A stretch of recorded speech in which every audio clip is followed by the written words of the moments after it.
So here's my friend. He worries about things. Of course, everybody worries. It's natural. But this guy has got generalized anxiety disorder, GAD, and he pretty much worries all the time. You see, people with GAD have trouble turning their worrying and anxiety off. There's a sense of impending doom that terrible things will happen, even when there is little evidence that anything will actually turn out bad. This constant and uncontrollable worry gets in the way of having a more normal day-to-day life, and many experience physical symptoms like fatigue, muscle tension, insomnia, and mental tensions like concentration loss, nervousness, stress, and all of this can contribute to an inability to go places or experience and enjoy things, and to simply be happy. I was first diagnosed with generalized anxiety disorder when I was 17, and I have come to realize that my anxiety stems from this fear of the unknown or fear of unfamiliarity. But no, GAD can be genetic, and can start really early. I started suffering from it when I was about maybe 16 or 17. An easy way of describing GAD would be that you anticipate disaster. Because anxiety triggers the fight or flight response in your nervous system. So it causes physical things to happen to you. So for me, like, my heart will just race when I become anxious.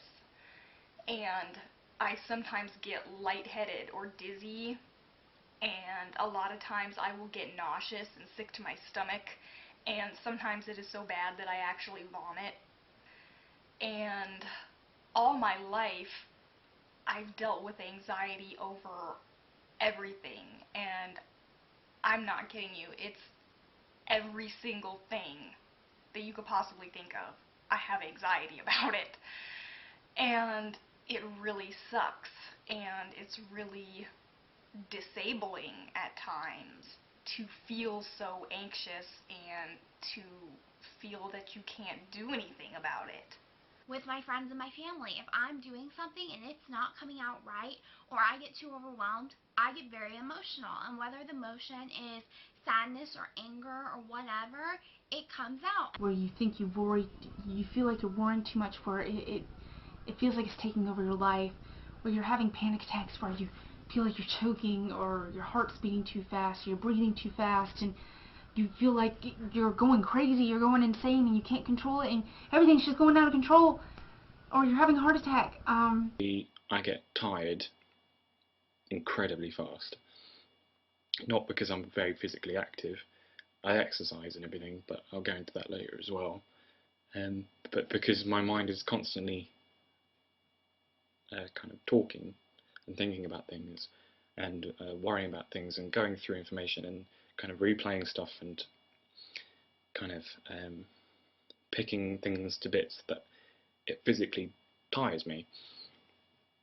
But when I do sleep, I'm incredibly restless, and I tend to have really troubled dreams. And on kind of very sudden and rare occasions, my mind will suddenly go kind of completely blank. I also have a habit of twitching and trembling, and there's things like nausea and headaches. You get numbness in your hands and feet. You get muscle pains. I get very tense shoulders, and when I'm around a lot of people, or if there's a lot of noise, I get kind of nervous. Most people get substantial relief with a combination of therapy and medication, although some people with GAD do experience ongoing symptoms. People who are trying to cope with the symptoms of GAD can take some everyday steps that will help. Eating a healthy, balanced diet that includes a mix of food groups and exercising daily are good ways to help reduce these symptoms. It is also smart to reduce the consumption of products that contain caffeine, like coffee, tea, and soda, because caffeine is a stimulant that can heighten anxiety. Over-the-counter medicines and herbal remedies sometimes contain chemicals that can increase anxiety symptoms. It is smart to speak to your doctor or pharmacist before taking these products. Also, make sure to seek counseling after a traumatic experience or particularly severe symptoms. Stop. There is help out there. There are methods to approaching and gaining control over your negative thoughts. You can look into support groups, cognitive behavioral therapy, and possibly even medication. Talk to your health professional for more information. Most of all, know that you are not the only one that has this. It is more common than you think, and that things can be done to help you cope.